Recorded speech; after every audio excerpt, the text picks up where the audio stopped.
Welcome into Outkick the Show. I am your fearless leader, Clay Travis. I appreciate all of you coming and hanging out with me on what is today, Wednesday? I'm all crossed over because I've been traveling all over the place. I'm back home in Nashville, back able to do shows for a couple of days till I go on vacation next week. And I got a lot of things I want to dive into surrounding this U.S. women versus Donald Trump ridiculousness. By the way, my name is Clay Travis. This is Outkick the Show. I'm your fearless leader, if I didn't say that before. Okay. I don't know why let me just say this. Let me start. Whenever I come out with an opinion, I think it's important that it has some basis in factual reality. That's important to me. And by factual reality, I mean something that is real and tangible. You may not agree with where I end up, with where I take the facts that I build an argument to, and that's perfectly fine.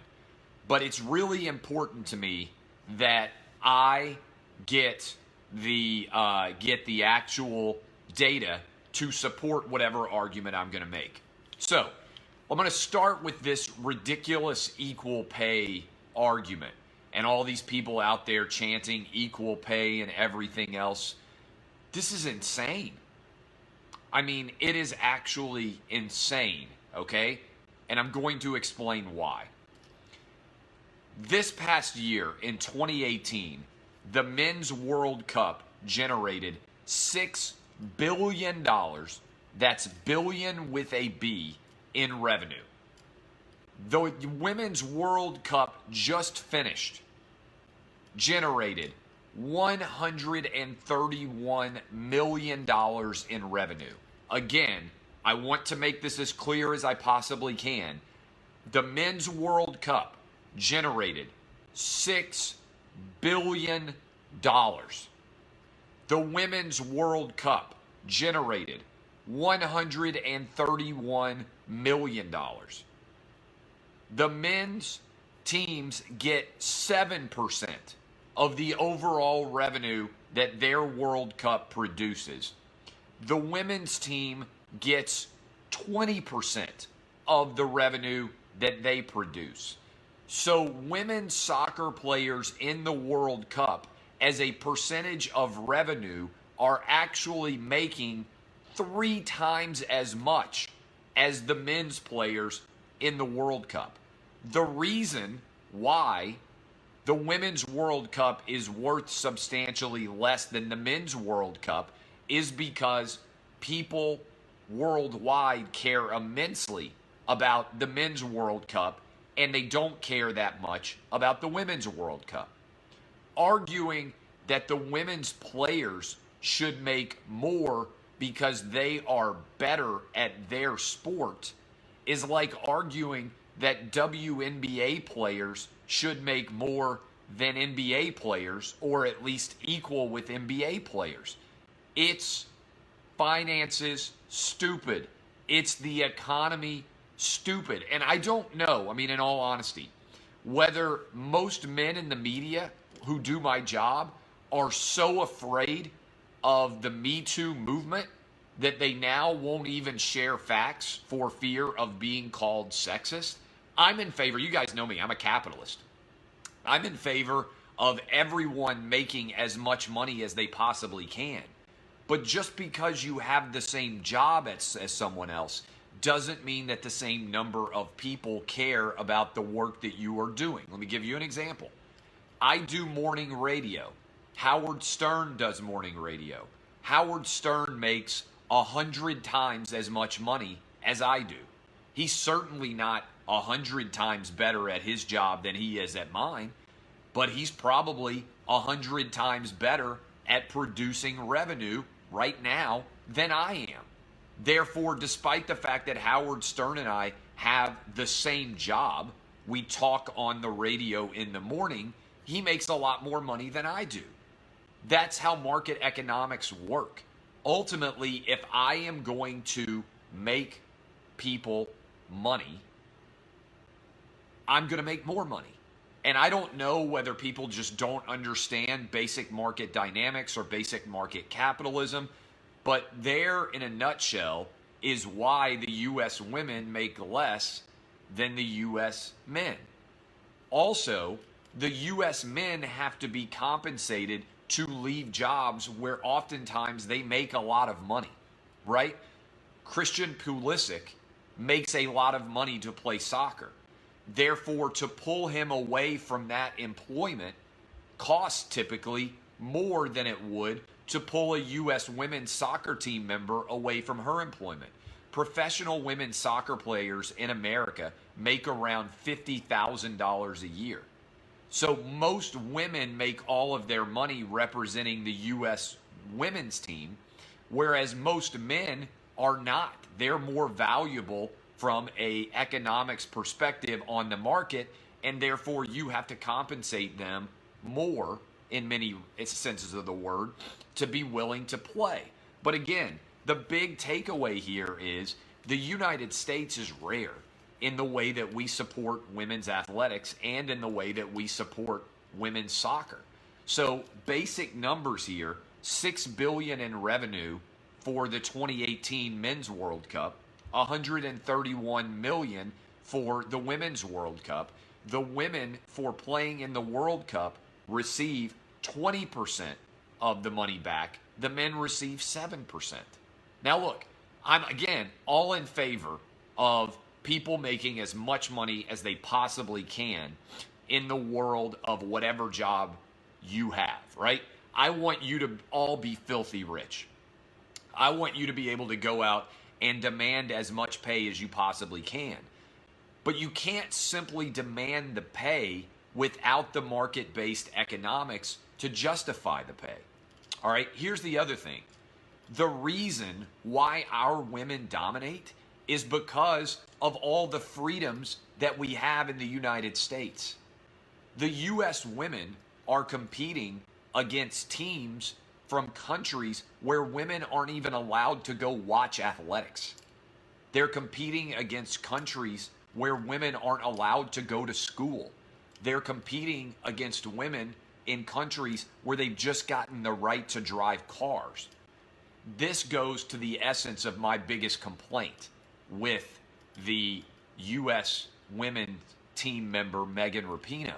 She said that Trump has been excluding her and excluding people like her. Let's take a step back.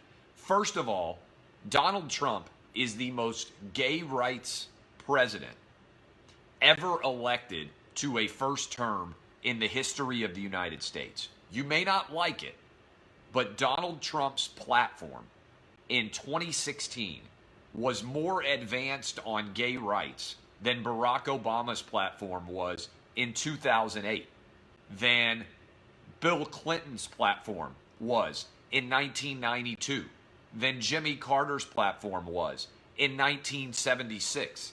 Just because you get triggered by tweets doesn't mean that I should accept your idiocy or lack of knowledge of basic political discipline, all right?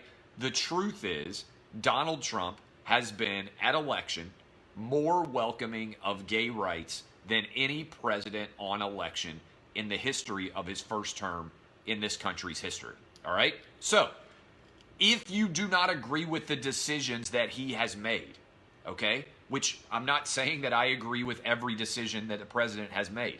I don't agree with lots of decisions that every president has made. The only president that I would agree with 100% is me, and I might not even agree with 100% of my decisions because a lot of the decisions the president has to make are hard, and soon after you make them, you might think back, you know what, I'm not sure that I actually got that one right. So, if Megan Rapinoe truly disagrees with the President of the United States, Donald Trump has proven himself to be willing to listen to people and potentially advocate for what they are pursuing. Look at what happened. You can ridicule her if you would like, with Kim Kardashian and Kanye West.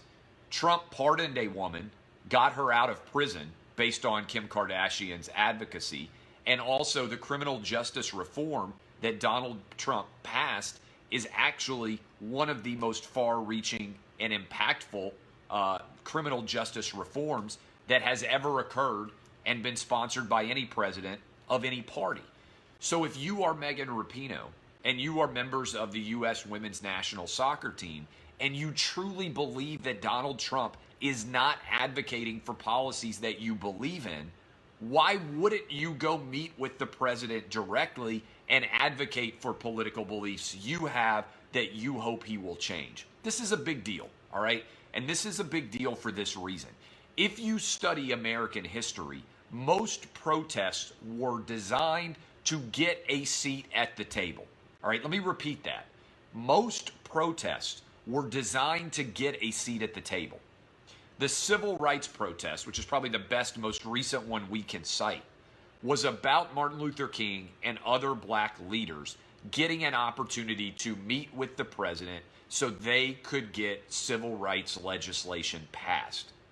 The entire goal of their protest wasn't to get on television. It wasn't to get their picture taken. It wasn't to get a lot of media attention and acclaim. It was to actually change things for the better in this country.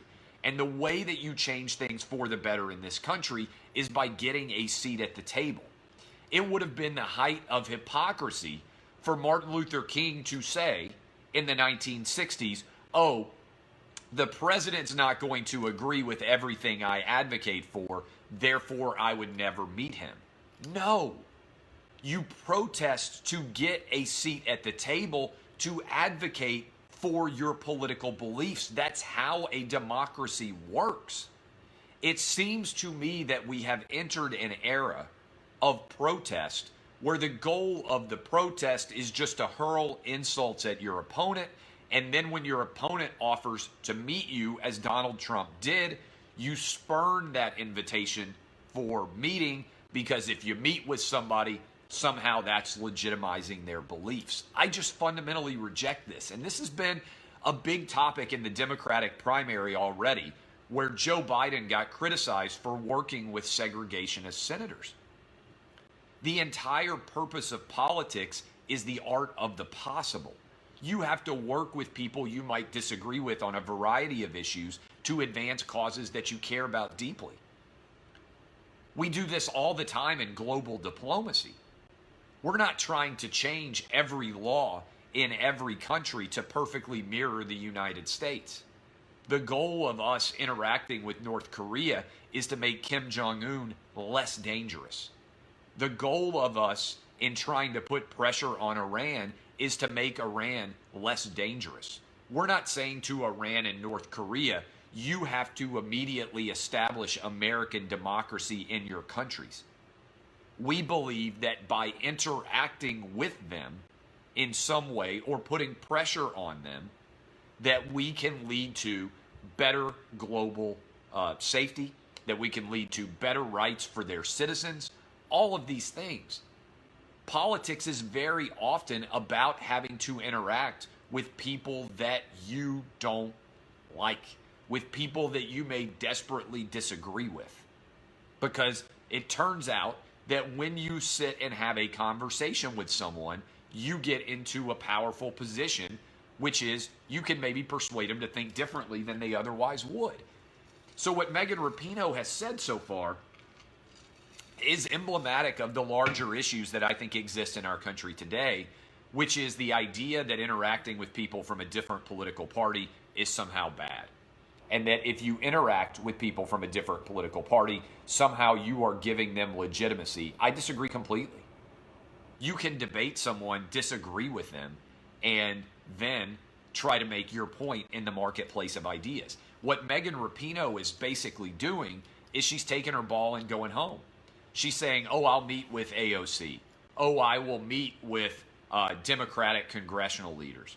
Oh, I'll go march and talk to de Blasio or whatever other politicians want to try to attach themselves to the U.S. women's national soccer team right now.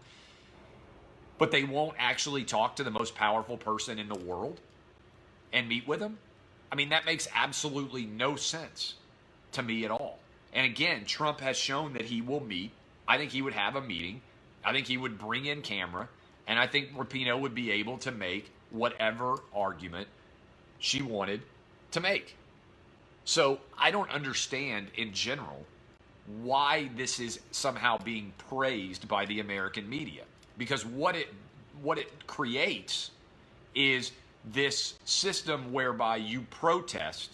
When your protest is acknowledged, you then say, oh, it would be too much of a legitimizing factor to talk with the person who is now acknowledging my protest.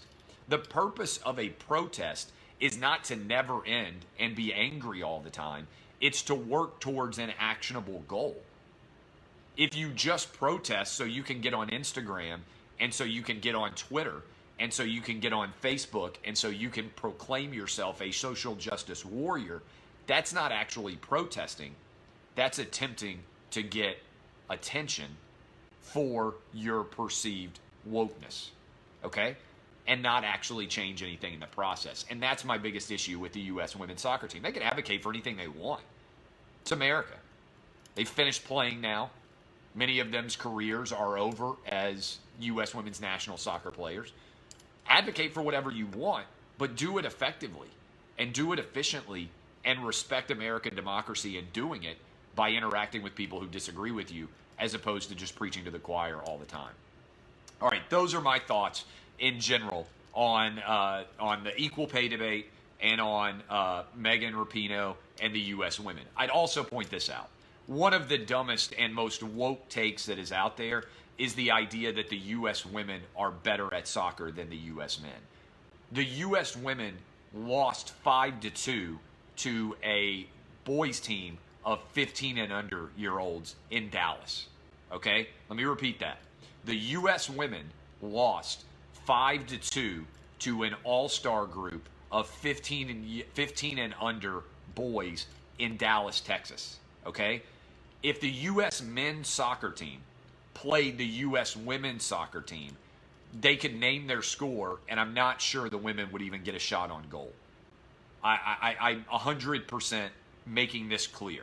So anyone out there who is trying to argue that somehow the U.S. women are more talented than the U.S. men, the reason why the U.S. men have more difficulty is because men all over the world play soccer with equal rights.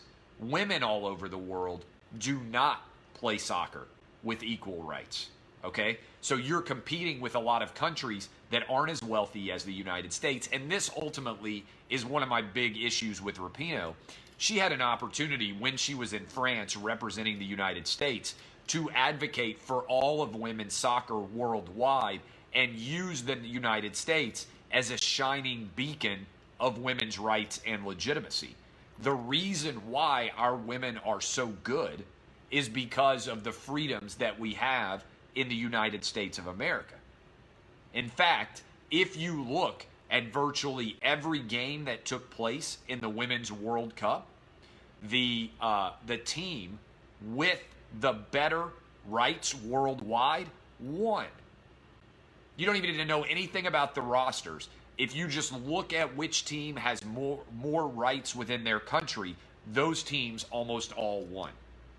Finally, this equal pay gap thing is also driving me insane. Let me hit this. There is no pay gap. When you adjust for education, for years worked, and for childbirth, women with similar educations to men who do not have children make the same amount of money as men. All right, let me repeat that out there because this is significant. The reason why women make less money than men is because they have to take time off for childbirth. If you adjust for every other factor in the country and look at this wage gap, it disappears. It doesn't exist. So this is a fallacy that drives me crazy as someone who has voted for Democratic presidents for a long time. They are trying to engender anger and discord to motivate women voters to support Democratic candidates who are espousing fundamentally untrue data points. Now, if you want to argue that there is an opportunity for cheaper childcare, I'm in favor of it. I paid more in childcare than I would have paid in tuition when both my wife and I worked. If you want to argue that it is too hard to work in high-paying jobs when having children, I don't disagree. If you're a doctor or you're a lawyer or you're an accountant or you are an engineer, these jobs don't stop just because you have a kid, okay? I know this. I went to law school. My law school had more women than it did men. The women were every bit as smart as the men in my class. Most of those women have ended up having children, and some of them have been ahead of their men that they married on the career track. There are a lot of men now who step out of the career track because their wives are much higher earning. This is becoming more commonplace. The truth of the matter is, it is very hard to have two different parents, mom and dad, mom and mom, dad and dad, whatever you want to say, with both of them working 80-hour weeks and having kids. It's almost impossible.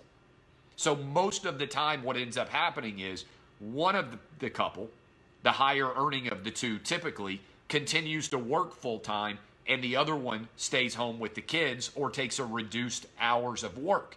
But think about it. The wage gap would make no sense from a purely market-based perspective. And this is the question I would have you put forward anytime the wage gap comes up.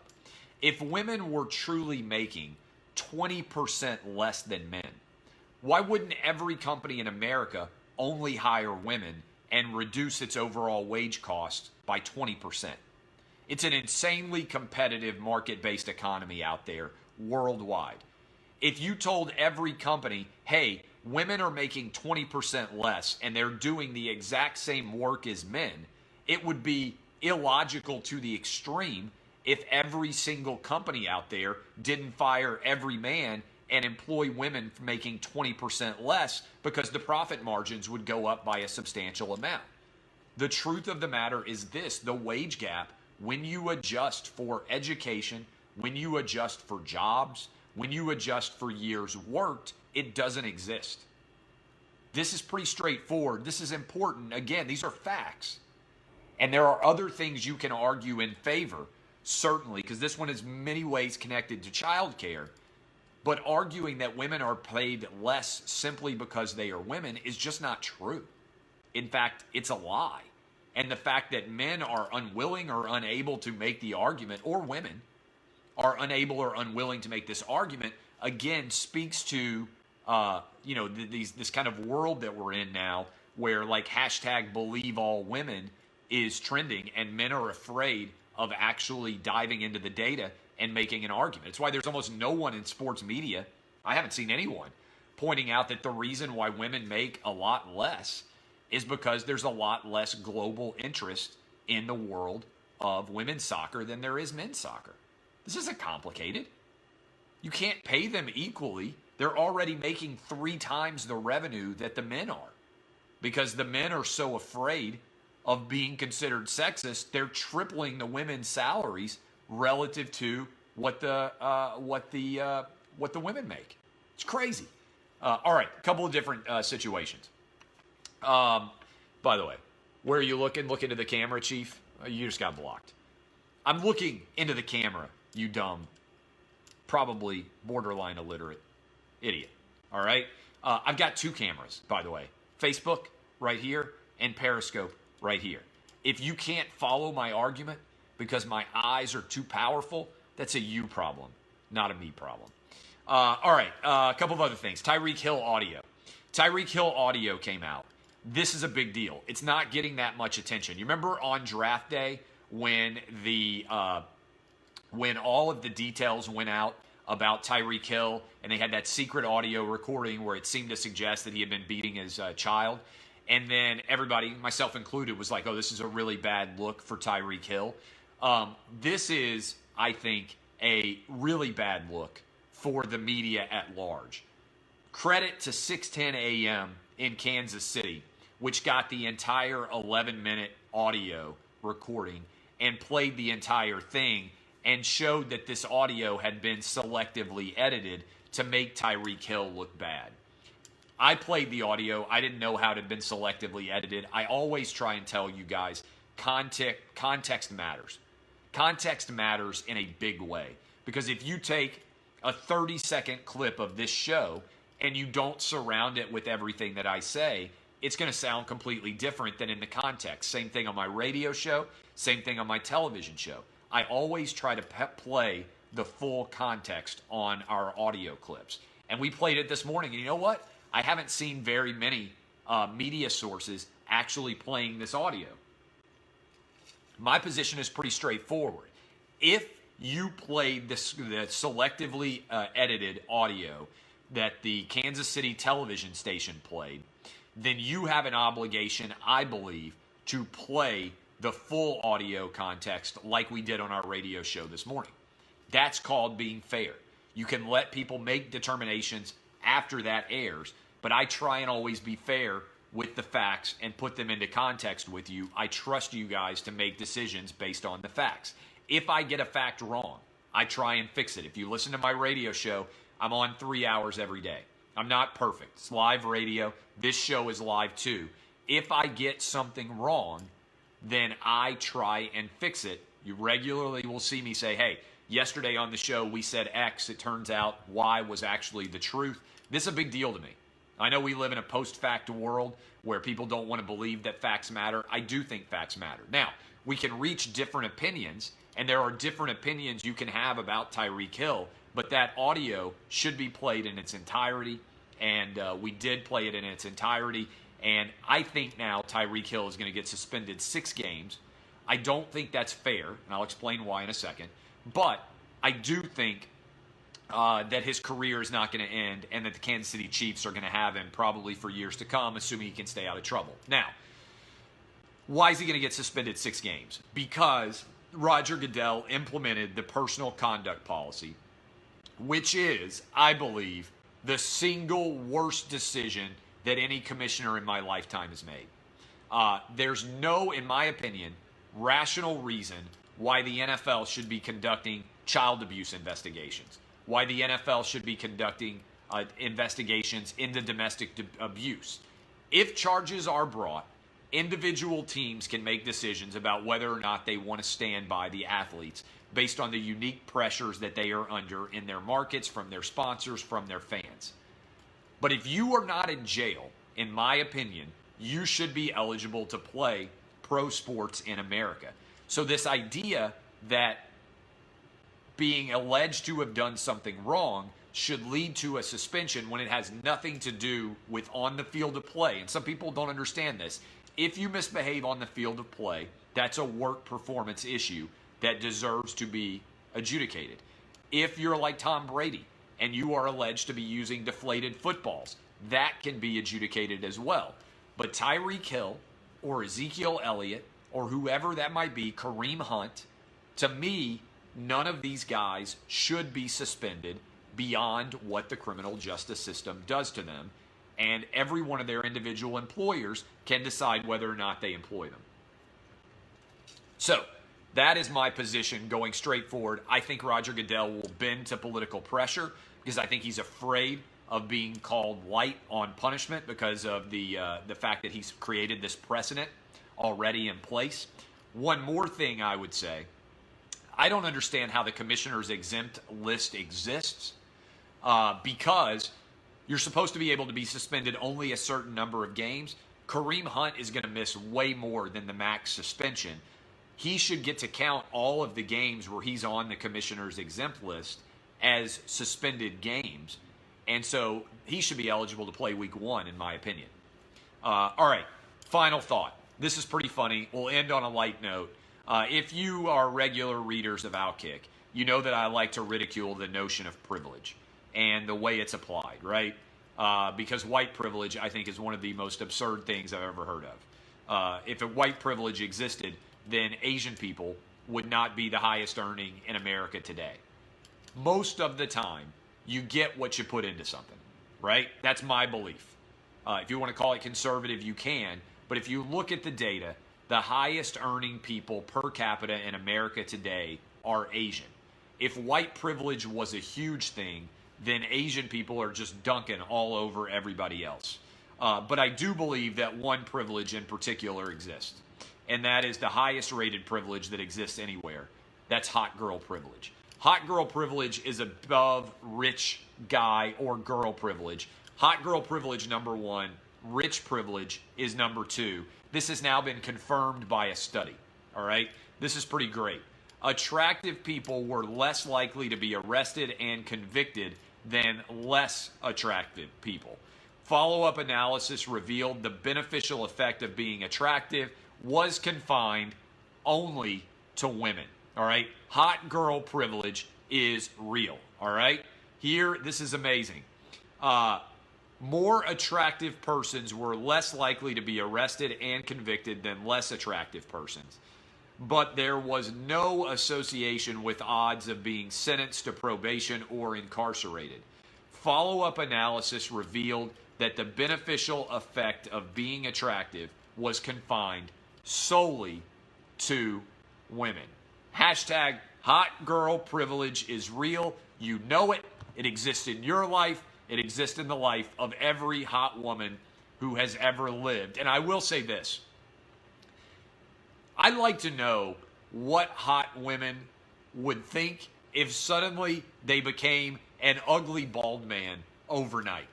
I wish we could do experiments on this where like you could flip a switch and see how much different things would be if a hot girl who's like, let's say 26 years old suddenly became a fat, bald, unemployed man. How unbelievable would it be? A fat, short, unemployed, bald man.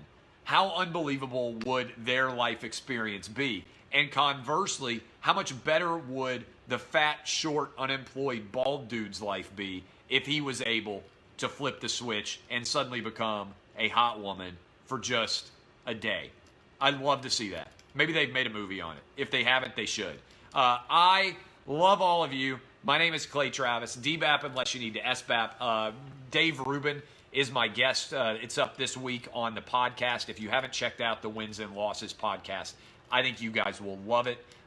Dave Rubin is the guest this week. There have been 7 guests. If you haven't checked it out, make sure you check it out. I love all of you. My name is Clay Travis. This has been Outkick the Show. I'll see you tomorrow on my radio show. I should be making more than Howard Stern because we do the same job. That's how this works, right? Kisses. See y'all.